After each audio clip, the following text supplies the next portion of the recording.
ETF index mutual funds నేర్చుకుని stock మార్కెట్లో రాణించాలనుకుంటున్నారా? వెంటనే ఈ నెంబర్కి కాల్ చేయండి.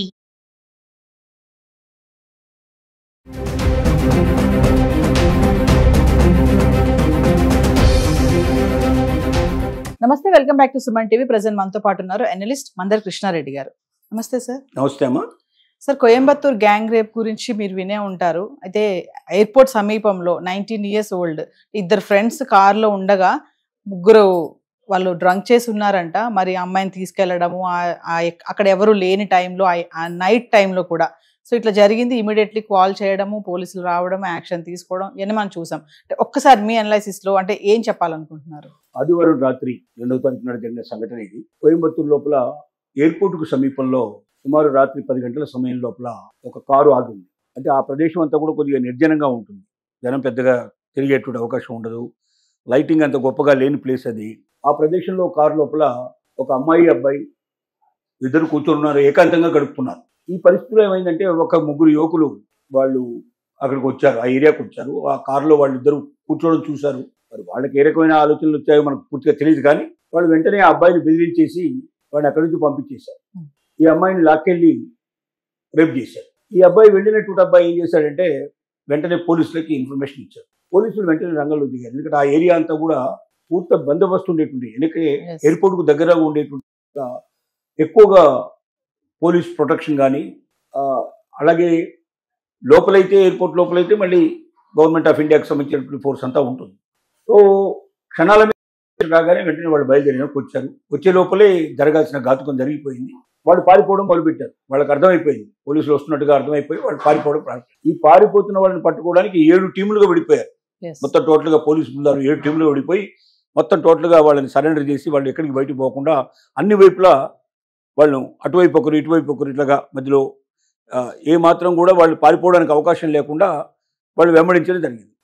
ఆ వెంబడించే సందర్భంలో వాళ్ళని ఇక పట్టుకోకపోతే వాళ్ళు దొరకలేని పరిస్థితి ఏర్పడటం వల్ల కాళ్ళ మీద వాళ్ళకి షూట్ చేశారు. అంటే ప్రమాదం లేకుండా, చనిపోవడానికి వీలు లేకుండా, ఊరికి ఇమీడియట్గా ఇంజ్యూరీ అయిపోయి ఆగిపోవడానికి వీలుగా కింద కాళ్ళ మీద వాళ్ళకి షూట్ చేయడం జరిగింది.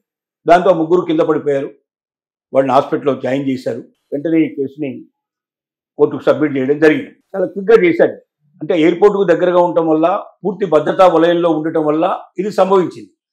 ఇదే ఇంకొంచెం వేరే అవుట్స్కట్స్లో ఎక్కడైనా జరుగుంటే పోలీసులు రావడానికి చాలా టైం పట్టేది. ఈ లోపలే వాళ్ళు ఎక్కడికి పోయేవాళ్ళో అసలు వాళ్ళు దొరకడం చాలా కష్టమయ్యేది. మళ్ళీ ఎంతకాలం పట్టేదో తెలియని పరిస్థితి ఏర్పడేది. ఇది సహజంగా జరుగుతున్నాయి. దీనికి 2-3 కారణాలు మనం ఆలోచించినట్టయితే, ముందుగా ఒకటి, ఏకాంతమైన ప్రదేశాలు, నిర్జనంగా ఉండే ప్రదేశాలు వెతుక్కోవాలనే పరిస్థితి రావడం. ఎవరైనా ఒక అమ్మాయి అబ్బాయి కలిసి మాట్లాడుకోవాలనుకున్నా, లేక ప్రేమను ఏదైనా చూపించాలనుకున్నా, మరి ఇంకేదైనా కార్యక్రమాలు చేసుకోవాలనుకున్నా, వాళ్ళకు ఇండ్లు వాళ్ళు సరైన ప్రదేశం అనుకుంటే వాళ్ళకి ఏదైనా జనావాసం లోపల వాళ్ళు వెతుక్కొని వచ్చి అక్కడ కూర్చొని మాట్లాడుకుంటే, కలిసి ఉంటే, ఏకాంతంగా గడిపితే అది ఇలాంటి సమస్యలకు దారి తీయదు. కానీ పర్టికులర్గా ఇక్కడ జరుగుతాయంటే ఇవి వివాహం జరిగినటువంటి వాటిల్లో ఈ ఇబ్బందులు లేవు. లేదా పూర్తిగా కన్ఫర్మ్డ్ అయిపోయి ఉండి పెద్దవాళ్ళ అనుమతితో ఏమైనా జరిగితే ఈ ప్రాబ్లమ్స్ రావు. లేదా ఇద్దరు ఇండిపెండెంట్ అయి ఉండి ఇద్దరు డెసిషన్ తీసుకొని ఇద్దరికి సంబంధించినటువంటి ప్రదేశాల్లో ఎక్కడైనా కలుసుకుంటే ఈ సమస్యలు రావు. సమస్యలు ఎక్కడ వస్తాయంటే అది వారు పూర్తిగా కమిటెడా కాదా తెలియని పరిస్థితుల్లో నిర్జీవమైన ప్రదేశాలు వెతుక్కొని, జనం లేనటువంటి ప్రదేశాలు వెతుక్కొని అక్కడ వాళ్ళు కలుసుకోవడానికి ప్రయత్నం చేసినప్పుడు ఏమవుతుందంటే దీన్ని అడ్వాంటేజ్గా తీసుకునే వాళ్ళు కూడా రౌడీ ముఖలు, దుష్ట శక్తులు చాలా ప్రయత్నాలు జరుగుతాయి. ఈ ప్రయత్నాలకు తార్కాణం ఇది కనపడుతుంది. మన దేశంలో జరిగేటువంటి రేపుల్లో ఎక్కువ భాగం ఇలాంటి పరిస్థితుల్లో జరిగిన వీళ్ళు చాలా ఎక్కువ ఉన్నాయి. కారణం ఏంటంటే అక్కడ కనబడుతోంది ఒక అమ్మాయి, ఒక అబ్బాయి ఇద్దరు ఒంటరిగా కారు లోపల వాళ్ళు ఒకరి పక్కన ఒకరు కూర్చొని మాట్లాడడం అనేది చాలా స్పష్టంగా కనపడుతుంది. అది మరి అంతకు మించి ఉందో లేదో మనకు తెలియదు స్పష్టంగా. కానీ ఏదైనా వాళ్ళు ఒంటరితనం వెతుకుతున్నారు అనుకున్నప్పుడు ఇది ఏదో ప్రేమ జంటలాగా ఉంది, ఈ జంటను మనం సులభంగా చేసుకోవడానికి అవకాశం ఉంది. చేసినా కూడా వాళ్ళు చెప్పరు, కూడా పోలీసులు కూడా ఇన్ఫర్మేషన్ ఇవ్వకపోవచ్చు, మనం ఈ అడ్వాంటేజ్ తీసుకోవచ్చు అనేటువంటి ఉద్దేశంతో దీన్ని వాళ్ళు తీసుకున్నారు. వాళ్ళు చేసింది 100% తప్పు, అందులో సందేహం అక్కర్లేదు. కానీ అలాంటి పరిస్థితులు రాకుండా చూసుకోవాల్సిన బాధ్యత కూడా యువత మీద ఉంది అని మనకి ఈ సంఘటన రుజువు చేస్తోంది. దీంట్లో ఏంటంటే ఇంత తొందరగా పోలీసులు పట్టుకున్నందుకు, సాహసవంతంగా చేసినందుకు, వాళ్ళని కాళ్ళ మీద కాల్చినా కూడా తప్పేమీ కాదు అది. ఎందుకంటే వాళ్ళని పట్టుకునే ప్రయత్నం చేశారు. కానీ వాళ్ళు ఒకవేళ పారిపోయి ఉంటే నేరస్తులు దొరకకుండా ఉంటారనే ఉద్దేశంతో అందరూ ప్రజలంతా కూడా అప్రిషియేట్ చేశారు. కానీ సమాజం దీని నుంచి నేర్చుకోకపోతే మాత్రం పాఠాలు చాలా కష్టం. స్వేచ్ఛ ఉండాలి, కానీ స్వేచ్ఛ ఎలా ఉండాలంటే సామాజిక కట్టుబాట్లకు ఉండేటువంటి స్వేచ్ఛ ఉండాలి తప్ప కట్టుబాట్లను పూర్తిగా తెంచుకొని సమాజానికి దూరంగా మనం వెళ్ళి మన స్వేచ్ఛను మనం అనుభవించాలని కోరుకోవడం కూడా కరెక్ట్ కాదు. అలాంటి సందర్భాల్లోనే ఇలాంటి సమస్యలు వస్తాయి.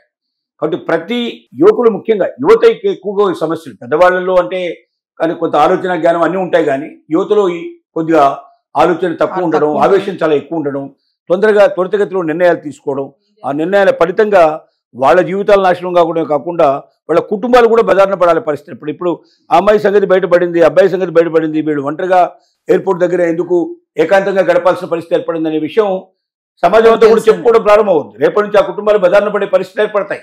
అంటే మీ తొందరపాటుతనం వల్ల మీ కుటుంబాలు కూడా బెదార్లోకి వచ్చి ఏడ్చేటువంటి పరిస్థితులు ఏర్పడుతున్నాయి. కాబట్టి సమాజం దీన్ని ఒక పాఠంగా నేర్చుకొని, గుణపాఠంగా నేర్చుకొని భవిష్యత్తులో ఇలాంటి సంఘటనలు జరగకుండా చూడాల్సిన అవసరం ఉంది.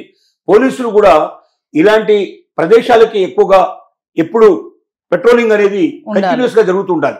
అక్కడ పర్టికులర్ గా పోలీసు ఉండకపోయినప్పటికీ వాహనాల్లో ఎప్పటికప్పుడు 24/7 వాళ్ళు తనిఖీలు చేస్తుంటే, ముఖ్యంగా రాత్రిపూట ఎక్కువగా వాళ్ళు అక్కడ తిరుగుతూ ఉంటే వాళ్ళని చూసైనా పారిపోవడానికి అవకాశాలు ఉంటాయి. ఇలాంటి ఏమైనా సంఘటనలు జరిగితే వెంటనే వాళ్ళు పట్టుకోవడానికి కూడా అవకాశాలు ఉంటాయి. Thank you sir.